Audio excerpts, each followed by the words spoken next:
아이고, 춥다. 이런 날은 집에나 있어야 하는데. 이게 무슨 이 깊은 산 중에 아기 울음소리라니. 이런 세상에 누가 이런 짓을. 아가야, 아가야 괜찮다. 내가 왔다. 어떻게 이런. 짐승도 아닌데 어찌 갓난아기를 산에 버린단 말인가. 조선 중기 한양 도성에서 80여리 떨어진 깊은 산골 마을에 석돌이라는 나무꾼이 살고 있었습니다. 42살의 석돌은 젊어서 아내를 잃고 홀로 사는 호랍이었지요. 아침이면 지게를 지고 산으로 올라가 나무를 하고 저녁이면 그 나무를 팔아 근근히 끼니를 이어가는 그런 삶이었습니다. 석돌은 가난했지만 마음만은 순박한 사람이었습니다. 말수가 적고 우직했지요. 마을 사람들은 그를 바보 석돌이라 불렀습니다. 계산이 빠른 사람이 아니었고 남에게 속아 넘어가기 일쑤였으니까요. 하지만 석돌은 개의치 않았습니다. 그저 묵묵히 나무를 하고 산을 오르내리는 것이 그의 일상이었지요. 그의 겨울은 유난히 추웠습니다. 섣달 20날 눈이 무릎까지 쌓인 날이었지요. 석돌은 아침 일찍 집을 나섰습니다. 나무를 해다 팔아야 다음 달 쌀 1마리라도 살 수 있었으니까요. 산길은 험했고 바람은 뼈를 애는 듯 차가웠습니다. 아이고 춥다. 이런 날은 집에나 있어야 하는데. 석돌은 중얼거리며 산을 올랐습니다. 소나무 숲을 지나 참나무 숲에 이르렀을 때였습니다. 어디선가 희미한 소리가 들려왔지요. 으앙, 으앙. 석돌이 걸음을 멈췄습니다. 귀를 기울이자 분명 아기 우는 소리였습니다. 이게 무슨, 이 깊은 산 중에 아기 울음소리라니. 석돌은 소리가 나는 쪽으로 달려갔습니다. 바위 그늘진 곳, 눈 속에 누군가가 보자기에 싼 무언가를 놓아두고 간 것이었지요. 석돌이 황급히 보자기를 열어보니 거기에는 갓 태어난 듯한 아기가 추위에 떨고 있었습니다. 이런 세상에 누가 이런 짓을. 아기는 파랗게 질려 있었습니다. 조금만 늦었더라면 얼어 죽었을 것이었지요. 하지만 신기하게도 아기의 눈빛만은 또렷했습니다. 까만 눈동자가 석돌을 똑바로 바라보고 있었지요. 아가야, 아가야 괜찮다. 내가 왔다. 석돌은 자신의 누더기 두루마기를 벗어 아기를 감쌌습니다. 그리고 품에 꼭 안았지요. 아기는 석돌의 체온을 느끼자 울음을 그쳤습니다. 석돌의 가슴팍에 얼굴을 묻고 가만히 있었지요. 어떻게 이런. 짐승도 아닌데 어찌 갓난아기를 산에 버린단 말인가. 석돌은 아기를 안고 서 있었습니다. 마음이 복잡했지요. 이 아기를 데려가야 하나 말아야 하나. 자신도 먹고 살기 빠듯한데 아기까지 키울 수 있을까? 하지만 여기 두고 갈 수는 없었습니다. 그럼 아기는 죽을 게 뻔했으니까요. 아이고, 이를 어찌한담. 석돌은 한참을 고민하다가 결심했습니다. 좋다. 일단 데려가자. 사람인데 어떻게 이대로 두고 가겠나. 석돌은 아기를 품에 안고 산을 내려왔습니다. 나무는 한 짐도 하지 못했지요. 하지만 개의치 않았습니다. 아기를 살리는 것이 먼저였으니까요. 마을에 도착하자 해가 저물고 있었습니다. 석돌은 자신의 허름한 초가집으로 들어갔습니다. 방 한 칸, 부엌 한 칸이 전부인 집이었지요. 석돌은 서둘러 아궁이에 불을 지폈습니다. 아가야, 조금만 참거라. 금방 따뜻해질 게다. 방이 따뜻해지자 아기의 얼굴에 혈색이 돌기 시작했습니다. 석돌은 쌀독에서 쌀 한 줌을 꺼내 미음을 쑤었지요. 마침 이웃집에서 얻어온 젖소 우유가 조금 있었습니다. 석돌은 우유를 데워 아기 입에 조금씩 넣어주었습니다. 자, 이거라도 먹어야지. 응. 아기는 석돌의 손가락을 빨며 우유를 받아 먹었습니다. 그리고 배가 부르자 스르르 잠이 들었지요. 석돌은 아기를 내려다보며 미소 지었습니다. 기특하구나. 울지도 않고. 그날 밤 석돌은 잠을 이루지 못했습니다. 이 아기를 어떻게 키워야 할까? 무엇을 먹이고 어떻게 재워야 할까? 생전 처음 겪는 일이었지요. 하지만 석돌은 후회하지 않았습니다. 아기의 따뜻한 숨소리를 들으니 마음이 편안해졌습니다. 내 이름은 봉이라 하자. 봉이. 하늘이 내려준 선물 같으니까. 석돌은 아기에게 이름을 지어주었습니다. 그리고 이렇게 석돌과 봉이 인연이 시작되었습니다. 다음 날 아침 석돌이 아기를 업고 마을 우물가에 나타나자 사람들이 수군거리기 시작했습니다. 어머, 저게 뭐야? 석돌이가 아기를 업고 있네. 설마 어디서 주워온 거 아냐? 여인네들이 모여들었습니다. 석돌은 담담하게 말했지요. 어제 산에서 주웠습니다. 눈 속에 버려져 있더군요. 뭐, 주웠다고? 그럼 그냥 관가에 신고하지 왜 데려왔어? 석돌은 고개를 저었습니다. 그럼 아기가 죽습니다. 그럴 순 없지요. 마을 부자 민첨지가 코웃음을 쳤습니다. 허허, 이 양반이 미쳤구만. 자네도 먹고 살기 빠듯한데. 남의 자식을 키워. 그 돈이면 쌀 10말은 살 수 있는데 말이야. 그래도 사람인데요, 사람. 허. 어차피 버림받은 놈인데 뭘. 내가 20냥 주지. 그 아기 나한테 팔게. 민첨지가 비웃으며 말했습니다. 주변 사람들도 웃음을 터뜨렸지요. 20냥이면 꽤 큰 돈인데? 석돌이 팔아버려. 어차피 내가 키워봤자 고생만 할 텐데. 하지만 석돌은 단호하게 고개를 저었습니다. 아니 됩니다. 이 아이는 팔 수 없습니다. 야, 이 바보 석돌아. 정신 차려. 내가 무슨 돈으로 아기를 키워. 민첨지가 소리쳤지만 석돌은 대답하지 않았습니다. 그저 아기를 꼭 안고 집으로 돌아갔지요. 그날 이후 석돌의 삶은 완전히 달라졌습니다. 새벽같이 일어나 봉이에게 미음을 먹이고 기저귀를 갈아주고 재웠습니다. 그리고 해가 뜨면 봉이를 등에 업고 산으로 갔지요. 나무를 하는 동안 봉이를 나무 그늘에 뉘어두고 나무를 다 하면 다시 업고 내려왔습니다.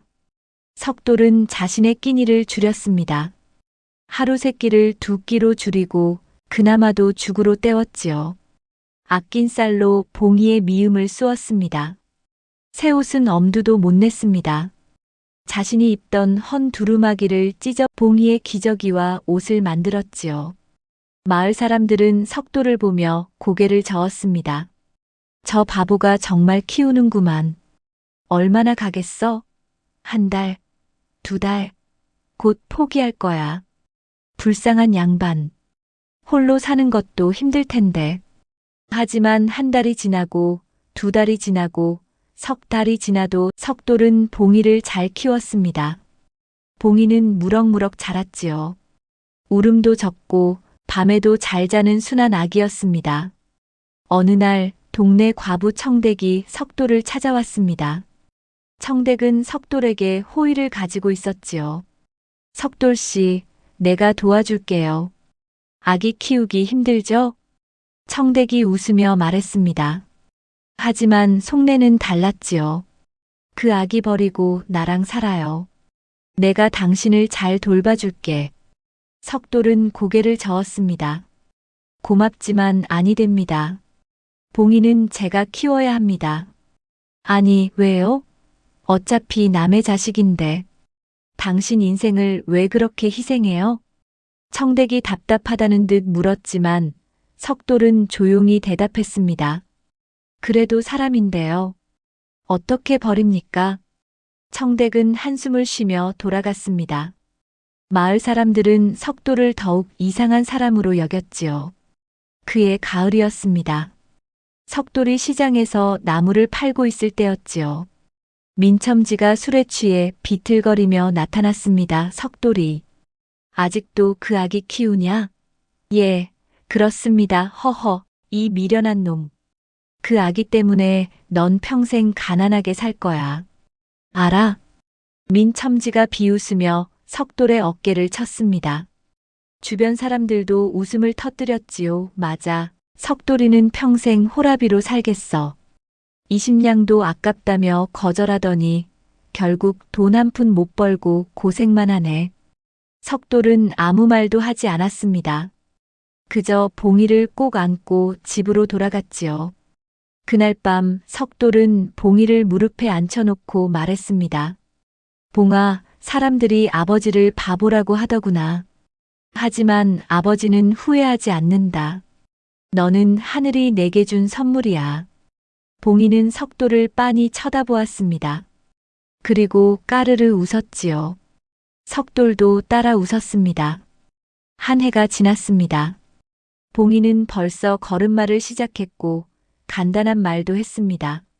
아버지, 밥, 물 같은 단어들이었지요. 석돌은 봉이가 성장하는 모습을 보며 행복했습니다. 마을 사람들의 조롱은 계속되었지만 석돌은 흔들리지 않았습니다. 봉이를 위해서라면 무엇이든 할 수 있었지요. 봉이는 유난히 조용하고 차분한 아이였습니다. 다른 아이들처럼 울거나 떼를 쓰지 않았지요. 그저 석돌의 말을 조용히 듣고 고개를 끄덕였습니다. 어느 날 저녁 석돌이 봉이에게 밥을 먹이고 있었습니다. 봉이가 갑자기 말했지요. 아버지, 고마워요. 석돌이 깜짝 놀랐습니다. 겨우 2살인 아이가 고마워요라는 말을 하다니. 석돌은 봉이를 꼭 껴안았습니다. 아니다, 봉아. 아버지가 더 고맙지. 그렇게 석돌과 봉이는 가난하지만 행복한 시간을 보냈습니다. 마을 사람들의 조롱 따위는 아무 문제가 되지 않았지요. 석돌에게는 봉이가 있었고 그것만으로 충분했습니다. 3년이 흘렀습니다. 봉이는 어느덧 3살이 되었지요. 석돌은 여전히 산에서 나무를 하며 살았고 봉이를 업고 다니며 키웠습니다. 마을 사람들의 조롱은 이제 무관심으로 바뀌었지요. 저 바보는 저렇게 살겠지 하며 아무도 신경 쓰지 않았습니다. 봉이는 다른 아이들과 달랐습니다. 또래 아이들이 흙장난을 하며 뛰어놀 때 봉이는 조용히 앉아 개미가 줄지어 가는 것을 관찰했지요. 석돌이 나무를 할 때면 봉이는 나무 밑에 앉아 나뭇잎이 바람에 흔들리는 것을 지켜보았습니다. 때로는 혼자 중얼거리기도 했지요. 나뭇잎이 5개씩 모여 있어요. 참나무는 7개, 소나무는 석돌은 봉이가 신기하면서도 걱정이 되었습니다. 이 아이가 왜 이렇게 조용한지, 왜 혼자 중얼거리는지 알 수 없었지요. 하지만 봉이는 건강했고 잘 먹고 잘 자랐습니다. 그것만으로 석돌은 감사했습니다. 어느 봄날이었습니다. 석돌이 봉이를 데리고 마을 장터에 나갔을 때였지요. 한양에서 온 선비가 길가에서 책을 읽고 있었습니다. 봉이가 선비 곁으로 다가가더니 고개를 갸웃거렸습니다. 아저씨, 그거 천자문이에요? 선비가 깜짝 놀라 고개를 들었습니다. 어허, 이 꼬마가 천자문을 아는가? 네, 천지현황, 우주홍황. 그 다음은 일월성신이에요. 봉이가 술술 외우자 선비의 눈이 휘둥그레졌습니다. 겨우 3살 아이가 천자문을 외우다니요. 석돌도 놀라 봉이를 바라보았습니다. 봉아, 내가 언제 그걸 배웠냐? 아버지가 나무 팔 때 아저씨들이 읽는 거 들었어요. 그냥 외워졌어요. 석돌은 어안이 벙벙했습니다. 한번 들은 것을 그대로 외운다는 말인가요? 선비는 석돌을 물끄러미 바라보며 물었습니다. 이 아이 아버지시오? 집안이 양반가요? 아니옵니다. 소희는 그저 나무꾼이옵니다. 아이는 산에서 주운 아이옵니다. 그런데 이런 천재가 참으로 신기한 일이로구려. 선비는 감탄하며 자리를 떴습니다. 석돌은 봉이를 안아올리며 말했지요. 봉아, 내가 그렇게 똑똑한 줄 아버지는 몰랐구나. 봉이는 석돌의 목을 안으며 웃었습니다. 석돌은 가슴이 뭉클했지요. 이 아이는 정말 하늘이 내린 선물이 맞았습니다. 그날 이후 마을 사람들은 봉이를 다시 보기 시작했습니다. 민첨지의 부인이 석돌을 찾아왔지요. 석돌씨, 우리 아이가 글을 배우려는데 봉이가 좀 가르쳐 줄 수 없을까요? 아니옵니다. 봉이는 아직 어린아이일 뿐입니다. 석돌은 정중히 거절했습니다. 봉이가 특별하다는 것은 알았지만 그것을 자랑하고 싶지는 않았지요. 오히려 걱정이 되었습니다. 너무 눈에 띄면 무슨 일이 생길지 모른다는 두려움이 있었습니다. 하지만 봉이의 재능은 숨길 수 없었습니다. 어느 날 마을에 큰 장이 섰을 때였지요. 한 상인이 천자문 책을 팔고 있었습니다. 봉이가 그 책을 보더니 조용히 읽기 시작했습니다. 주변 사람들이 신기해하며 모여들었지요. 저 꼬마가 정말 읽는 건가? 3살짜리가. 천자문을 상인이 놀라서 물었습니다. 꼬마야, 내가 정말 읽을 줄 아느냐? 예, 천지현황 우주홍황은 하늘과 땅이 검고 누렇다는 뜻이에요. 1월 영측은 해와 달이 차고 기운다는 뜻이고요. 상인이 감탄했습니다. 이런 천재를 내가 보다니. 이 책을 너에게 주마 공짜다. 석돌이 황급히 나섰습니다. 아니 됩니다.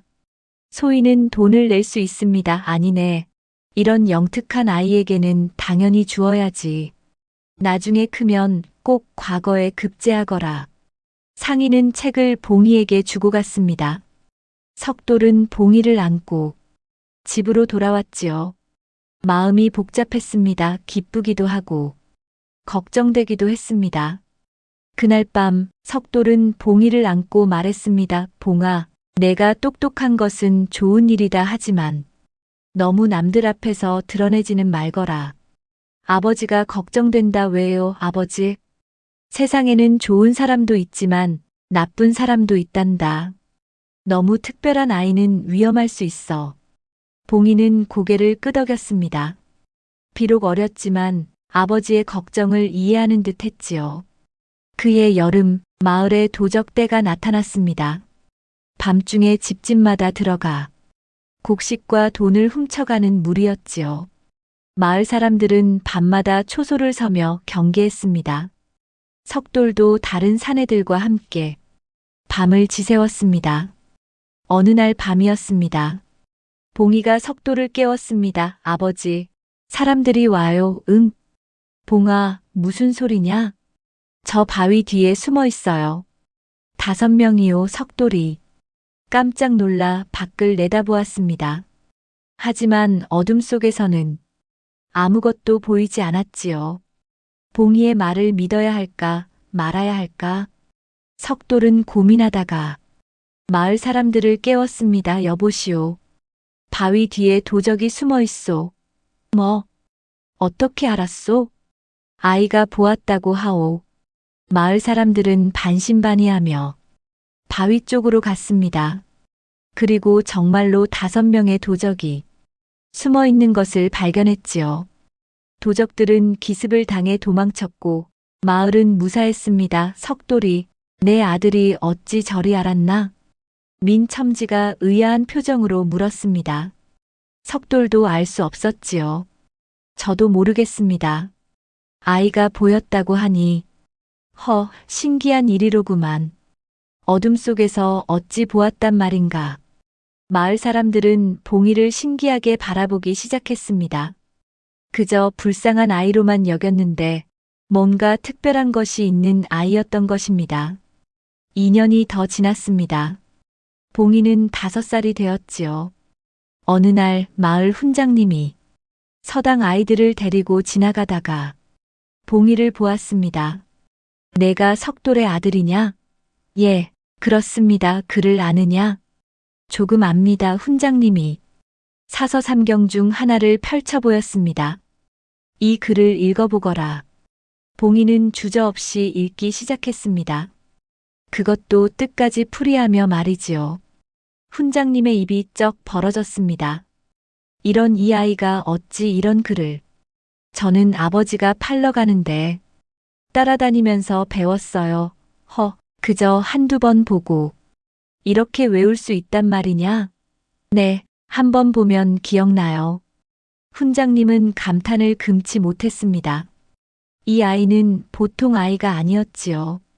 훈장님은 석돌을 찾아갔습니다. 석돌, 그대 아들을 내 서당에 보내게. 이런 천재를 그냥 두어서는 안 되네. 석돌은 난처한 표정을 지었습니다. 훈장님, 소인은 가난하여 글 배울 돈이 없습니다. 돈은 필요 없네. 그저 아이를 보내기만 하면 되네. 이렇게 봉이는 서당에 다니기 시작했습니다. 그런데 놀라운 일이 또 일어났지요. 봉이는 한 번 들으면 모든 것을 외웠습니다. 심지어 훈장님보다 더 많은 것을 알고 있었지요. 어느 날 마을 어른 중 한 분이 병에 걸렸습니다. 배가 아파서 며칠째 고생하고 계셨지요. 의원을 불렀지만 차도가 없었습니다. 약을 지어 먹여도 소용이 없었지요. 봉이가 그 어른을 찾아갔습니다. 할아버지, 손을 좀 내밀어 주세요. 응? 꼬마야, 무엇을 하려고? 봉이는 어른의 손목을 잡고 맥을 짚어보았습니다. 한참을 그렇게 있더니 조용히 말했지요. 할아버지는 차가운 기운이 배에 쌓였어요. 생강과 대추를 달여 드시면 나으실 거예요. 그리고 따뜻한 물주머니를 배에 대고 계세요. 어른은 반신반의하며 봉이의 말대로 했습니다. 신기하게도 하루가 지나자 배의 통증이 줄어들었지요. 3일 후에는 완전히 나았습니다. 어른은 석돌을 찾아왔습니다. 석돌이, 자네 아들은 보통 아이가 아니야. 어찌 맥을 볼 줄 알며 약초까지 아는가? 저도 모르겠습니다. 아이가 그냥 안다고 합니다. 혹시 전생의 의원이었던 게 아닐까? 마을 사람들 사이에서 소문이 퍼졌습니다.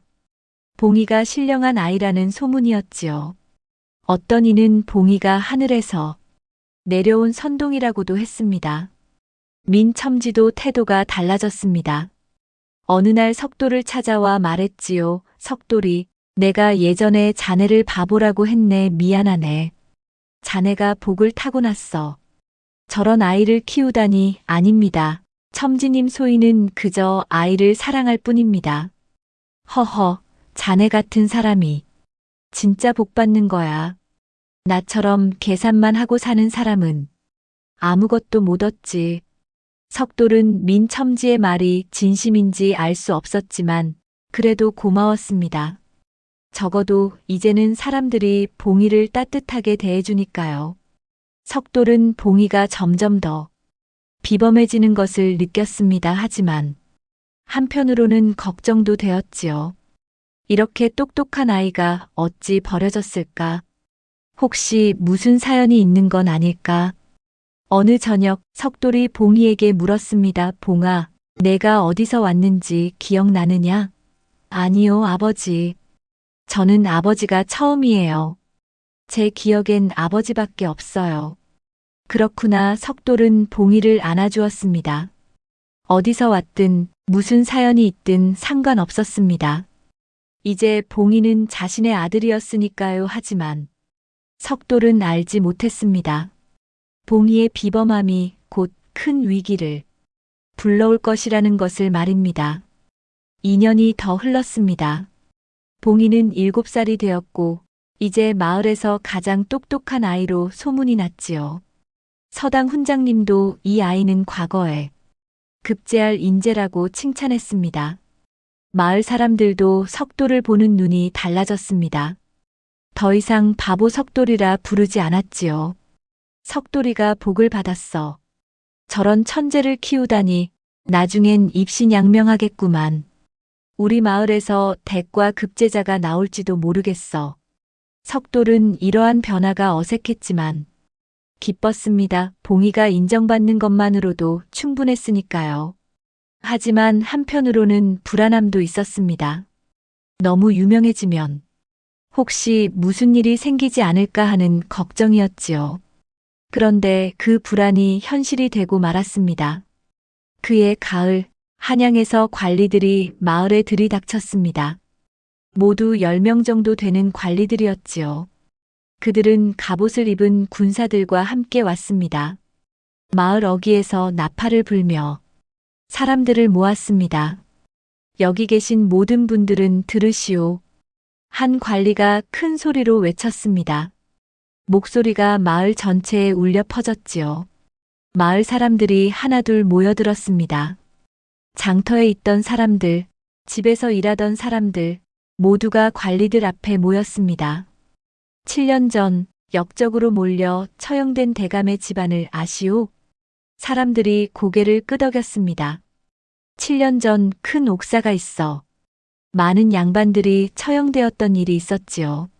한양에서 소문이 쫙 퍼져 시골 마을까지 알려진 사건이었습니다.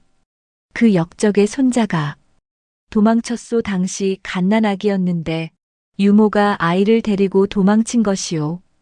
그 아이가 이 근처 어딘가에 숨어 있을 것이오. 마을 사람들이 웅성거리기 시작했습니다. 석돌의 얼굴이 새하얗게 질렸지요. 7년 전 갓난아기 석돌은 봉이를 떠올렸습니다. 7년 전 눈 속에서 주운 아기.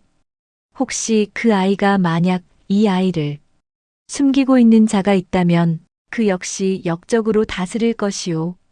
관리의 목소리가 더욱 엄하게 울려 퍼졌습니다. 마을 사람들의 시선이 슬금슬금 석돌과 봉이에게 향했습니다. 민첨지가 나섰습니다. 관리님, 혹시 저기 석돌이라는 자가 있는데요. 무엇이요? 7년 전 겨울 그 자가 산에서 아기를 주워왔습니다. 석돌의 등에서 식은땀이 흘렀습니다. 관리들의 시선이 석돌에게 쏠렸지요. 내가 석돌이라는 자냐? 예, 그렇습니다. 7년 전에 아이를 주었다는 게 사실이냐? 그렇습니다만 그저 버려진 아이를 주었을 뿐입니다. 관리가 봉이를 쳐다보았습니다. 봉이는 석돌 뒤에 숨어 관리들을 바라보고 있었지요. 그 아이를 데려오너라. 관리들이 다가왔습니다. 석돌은 본능적으로 봉이를 감쌌지요. 안 됩니다. 이 아이는 역적의 자식이 아닙니다. 그것은 우리가 판단할 일이다. 비켜라. 관리 하나가 석돌을 밀쳤습니다. 석돌이 바닥에 넘어졌지요. 봉이가 소리쳤습니다. 아버지. 다른 마을 사람들은 숨죽이며 지켜보기만 했습니다. 아무도 나서지 않았지요. 민첨지도 훈장님도 모두가 두려움에 떨고 있었습니다. 역적과 관련된 일에 연루되면 자신들도 화를 입을 수 있으니까요. 관리들이 봉이를 붙잡으려 했습니다. 봉이는 석돌에게 달려가 꼭 안겼습니다. 아버지, 무서워요. 괜찮다. 봉아, 아버지가 있다.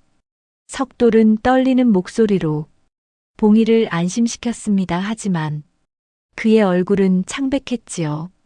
그때 마을 훈장님이 용기를 내어 나섰습니다. 잠깐.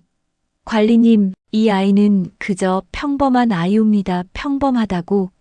어찌 아시오? 제가 이 아이를 3년 동안 가르쳤습니다. 그저 영특할 뿐이지 역적의 자식이라는 증거는 전혀 없습니다. 이 마을에는 영특한 아이가 없습니까? 관리가 코웃음을 쳤습니다. 영특하다는 것 자체가 의심스럽소. 양반가 자제가 아니고서야 어찌 그리 똑똑할 수 있겠소?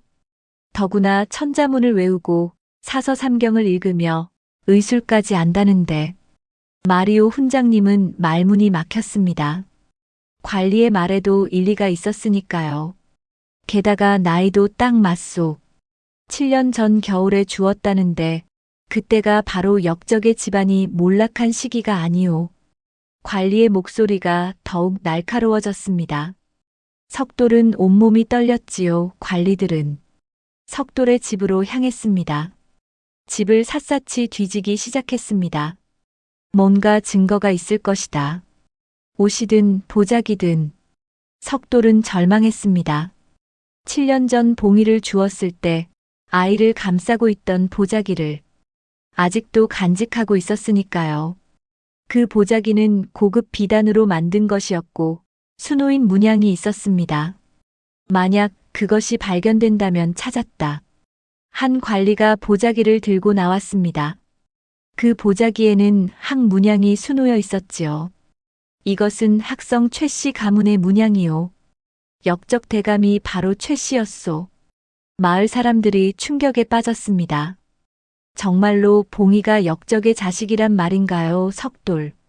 너는 역적을 숨긴 죄로 함께 처벌받을 것이다. 관리가 소리쳤습니다. 석돌은 그 자리에 무릎을 꿇었지요. 관리님, 소인은 정말 몰랐습니다. 그저 불쌍한 아이를 주워 키웠을 뿐입니다. 몰랐다고? 7년 동안이나 키우면서 몰랐다는 말이냐? 관리가 석돌을 발로 찼습니다. 석돌이 피를 토하며 쓰러졌지요. 아버지. 봉이가 달려갔습니다. 하지만 관리가 봉이를 붙잡았습니다. 이놈들아. 이 역적의 새끼를 잡아라. 그 순간 봉이가 소리쳤습니다. 그만두시오. 모두가 놀라 봉이를 쳐다보았습니다.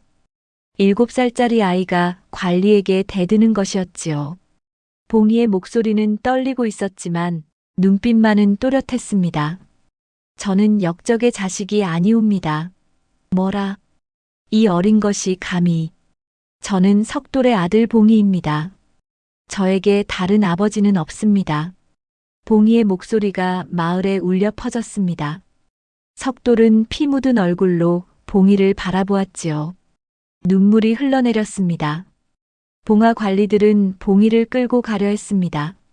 마을 사람들은 숨죽이며 지켜보고 있었지요. 누구 하나 나서는 사람이 없었습니다. 이 아이를 한양으로 데려갈 것이다. 대감께서 직접 신문하실 것이다. 관리가 말했습니다. 석돌이 비틀거리며 일어났습니다. 안 됩니다. 제발 아이만은 하지만 그때였습니다. 저 멀리서 말발굽 소리가 들려왔습니다. 모두가 그쪽을 바라보았지요. 화려하게 장식된 가마가 다가오고 있었습니다. 그 가마 앞에는 30명이 넘는 호위 무사들이 말을 타고 있었습니다. 저게 뭐냐? 마을 사람들이 웅성거렸습니다. 가마가 마을 앞에 멈춰 섰습니다. 가마 문이 열리고 백발의 노인이 모습을 드러냈지요. 노인은 비록 나이가 들었지만 풍채가 당당했고 눈빛이 날카로웠습니다. 노인이 봉이를 보자마자 소리쳤습니다. 봉이야. 모두가 놀라 노인을 쳐다보았습니다. 봉이는 노인을 보며 고개를 갸웃거렸지요. 할아버지. 노인의 눈에서 눈물이 흘러내렸습니다. 그래. 봉아 할아버지다. 내가 할아버지다. 마을은 순식간에 충격에 빠졌습니다. 이 노인은 대체 누구란 말입니까? 그리고 어째서 봉이를 아는 것입니까? 석돌도 어리둥절한 표정으로 노인을 바라보았습니다. 관리들도 놀라 노인에게 절을 올렸습니다. 때 대감마님, 대감. 그렇다면 이 노인은 높은 벼슬의 양반이었던 것입니다. 노인은 관리들을 쏘아보았습니다. 너희는 무엇을 하고 있는 것이냐? 그게 역적의 자식을 찾고 있었습니다. 역적의 자식? 내 손자를 역적의 자식이라 부르는구나. 노인의 목소리가 천둥처럼 울려 퍼졌습니다.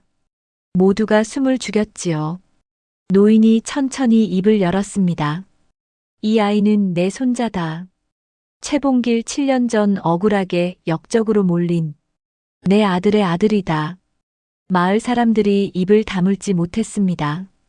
석돌은 그 자리에 주저앉고 말았지요. 봉이가 역적의 자식이 아니라 억울한 누명을 쓴 집안의 아이였다는 것입니까? 노인이 계속 말을 이었습니다. 7년 동안 나는 아들의 누명을 벗기기 위해 싸웠다. 그리고 마침내 성공했다. 임금께서도 아들의 결백을 인정하셨고 역적의 누명을 풀어주셨다 하지만 아들과 며느리는 이미 세상을 떠난 뒤였지. 노인의 목소리가 떨렸습니다. 나는 손자를 찾아 전국을 헤맸다. 유모가 아이를 데리고 도망쳤다는 것만 알았을 뿐 어디로 갔는지 알 수 없었다. 그런데 여기 있었구나. 노인이 봉이에게 다가갔습니다. 봉이는 여전히 혼란스러운 표정이었지요. 노인은 봉이를 껴안았습니다. 봉아, 할아버지가 늦어서 미안하구나. 이제 괜찮다. 할아버지가 왔다. 그리고 노인은 석돌을 바라보았습니다. 석돌은 피투성이가 된 채 멍하니 서 있었지요. 노인이 천천히 석돌에게 다가갔습니다. 그대가 내 손자를 키운 은인이요? 석돌은 대답할 수 없었습니다. 그저 눈물만 흘러내릴 뿐이었지요. 이 모든 것이 꿈만 같았습니다. 대감은 석돌 앞에 무릎을 꿇었습니다. 마을 사람들이 모두 놀라 숨을 죽였지요. 높은 벼슬의 양반이 천한 나무꾼 앞에 무릎을 꿇다니 이런 일이 있을 수 있단 말입니까? 은인이시여, 그대가 아니었다면 내 손자는 이 세상에 없었을 것이오. 대감의 목소리는 떨리고 있었습니다. 석돌은 황급히 손을 내저었지요. 아니옵니다. 대감마님 소인은 그저. 아니오. 그대는 내 손자의 생명의 은인이오. 7년 동안 정성껏 키워주셨소. 대감이 석돌의 손을 잡았습니다. 석돌의 손은 나무를 하느라 거칠고 굳은 살이 박혀 있었지요. 대감은 그 손을 두 손으로 감싸 쥐었습니다. 내 손자가 이렇게 건강하고 훌륭하게 자란 것은 모두 그대 덕분이오. 봉이가 석돌과 대감을 번갈아 보았습니다. 아직도 혼란스러웠지요. 석돌이 봉이를 안아 올렸습니다. 봉아, 이분이 내 진짜 할아버지시란다. 진짜 할아버지요? 봉이의 눈에서 눈물이 흘러내렸습니다. 대감도 눈물을 닦으며 봉이에게 다가갔지요. 그래, 봉아 할아버지가 7년 만에 너를 찾았단다. 대감은 봉이를 꼭 껴안았습니다. 그리고 천천히 이야기를 시작했습니다. 7년 전 내 아들 채연은 영의정을 지내던 충신이었소. 하지만 정치적 음모에 휘말려 역적의 누명을 쓰게 되었지요. 당시 서인과 남인의 당쟁이 심했고 내 아들은 그 희생양이 되었소. 대감의 목소리가 가라앉았습니다. 나는 임금께 상소를 올려 아들의 결백을 주장했지만 이미 때는 늦었소. 반대파의 힘이 너무 강했지요. 내 아들은 억울하게 옥에 갇혔고 모진 고문 끝에 세상을 떠났소. 며느리도 남편을 따라 세상을 떠났지요. 석돌의 눈에서 눈물이 흘렀습니다. 그런 슬픈 사연이 있었다니요. 하지만 갓난아기였던 손자만은 유모가 몰래 데리고 도망쳤지요. 유모 김씨는 우리 집안에서 20년을 일한 충직한 사람이었소. 그녀는 목숨을 걸고 아이를 구했지요. 대감이 하늘을 올려다보았습니다. 유모는 관리들의 눈을 피해 산으로 도망쳤소. 하지만 추격이 심해지자 아이를 살리기 위해 산속에 숨겨두고 자신만 다른 곳으로 도망쳤소. 그녀는 관리들을 다른 방향으로 유인하려 했던 것이지요. 마을 사람들이 숨죽이며 들었습니다. 대감이 계속 말을 이었지요. 유모는 나중에 돌아와 아이를 데려가려 했지만 이미 아이는 없었소. 눈보라가 심하게 친 날이었고 유모는 아이가 죽었다고 생각했지요. 그 충격으로 유모도 얼마 못 가 세상을 떠났소. 석돌이 조용히 말했습니다.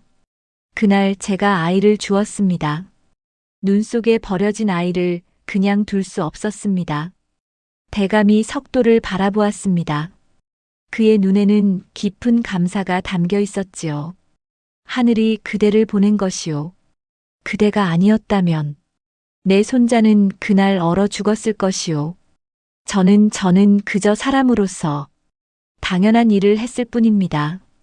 대감이 고개를 끄덕였습니다. 그 당연한 일을 할 수 있는 사람이 세상에 얼마나 되겠소? 그대는 진정한 은인이오. 대감이 석돌의 손을 잡았습니다. 그대를 처음 봤을 때 나는 알 수 있었소. 그대의 눈빛에서 진실함을 보았지요. 가난해도 마음 많은 부자인 사람, 그런 사람을 만나기가 얼마나 어려운지 아시오? 대감마님, 소인은 그저 아니오. 그대는 특별하오.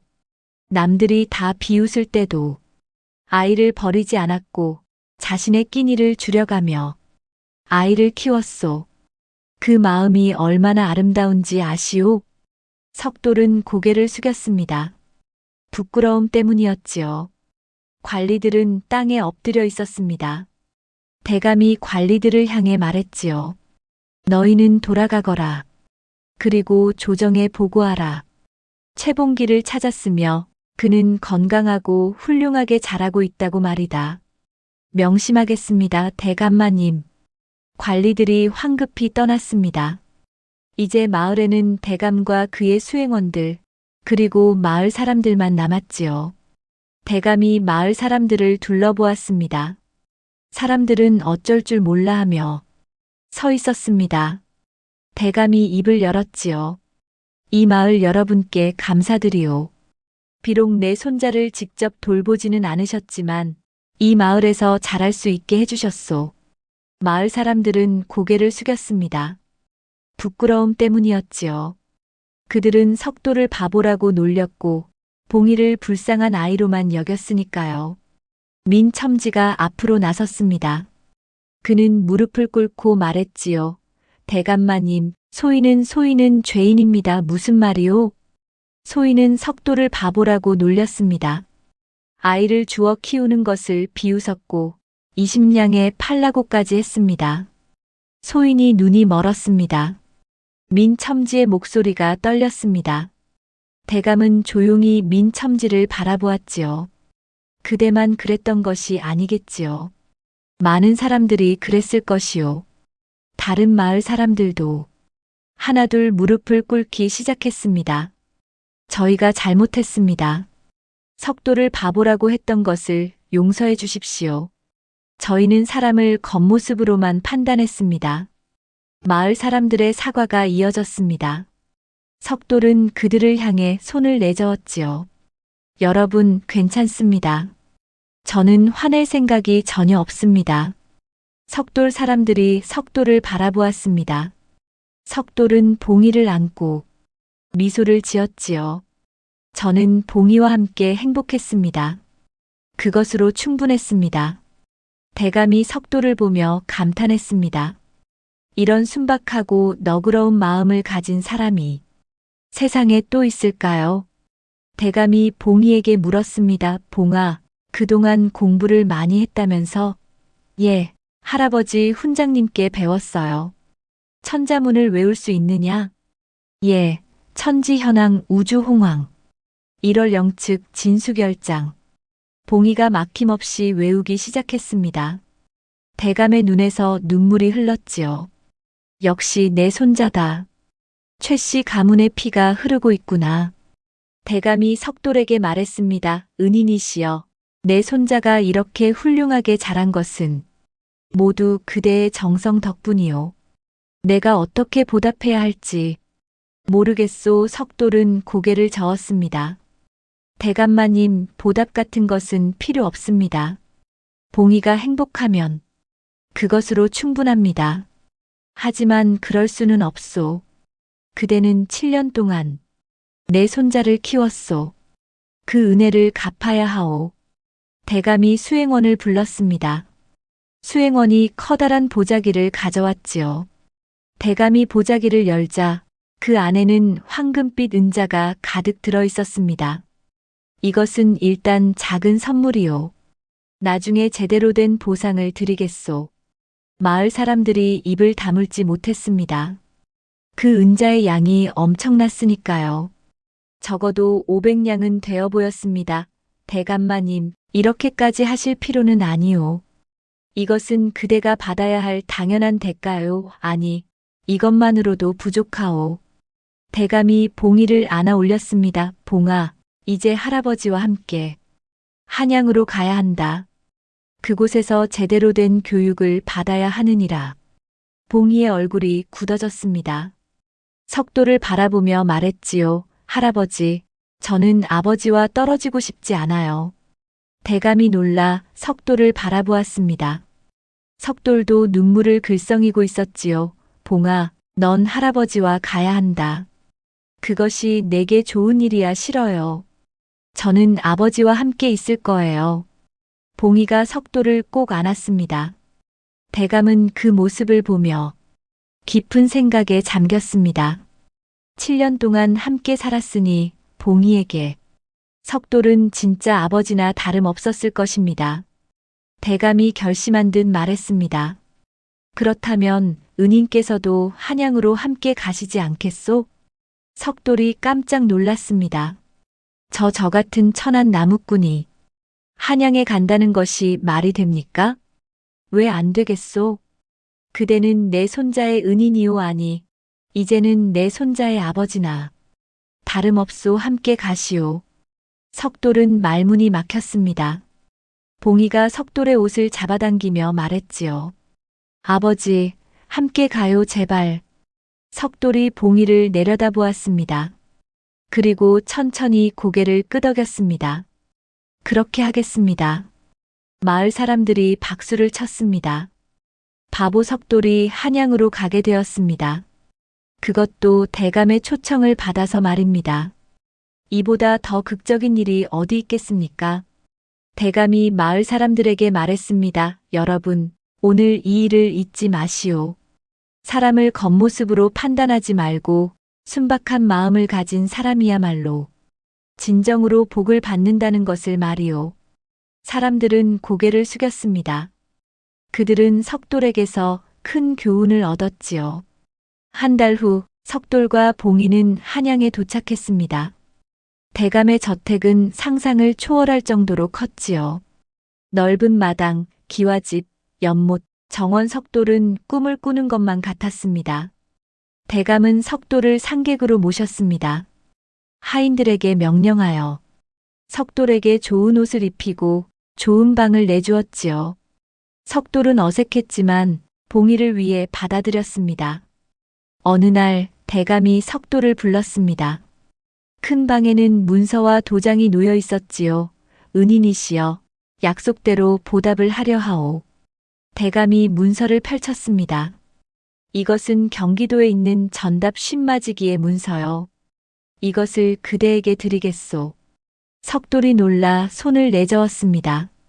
대감마님 신마지기라니. 그런 큰 땅을 어떻게 받습니까? 그것만이 아니오. 대감이 또 다른 상자를 열었습니다. 그 안에는 황금 200냥이 들어있었지요. 이것도 함께 드리겠소. 이것이면 평생 편히 사실 수 있을 것이오. 석돌은 눈물을 흘렸습니다. 평생 나무를 해도 벌 수 없는 돈이었습니다. 대감마님 소인은 받으시오. 그대가 7년 동안 내 손자에게 쏟은 정성을 생각하면 이것도 부족하오. 대감이 석돌의 손에 문서와 금을 쥐어주었습니다. 그리고 하나 더 있소. 내가 조정에 주청하여 그대에게 벼슬을 내리려 하오. 종구품 벼슬이면 충분히 받으실 자격이 있소. 석돌이 고개를 저었습니다. 대감마님, 그것만은 사양하겠습니다. 왜 그러시오? 소인은 글도 모르고 벼슬을 할 만한 사람이 못 됩니다.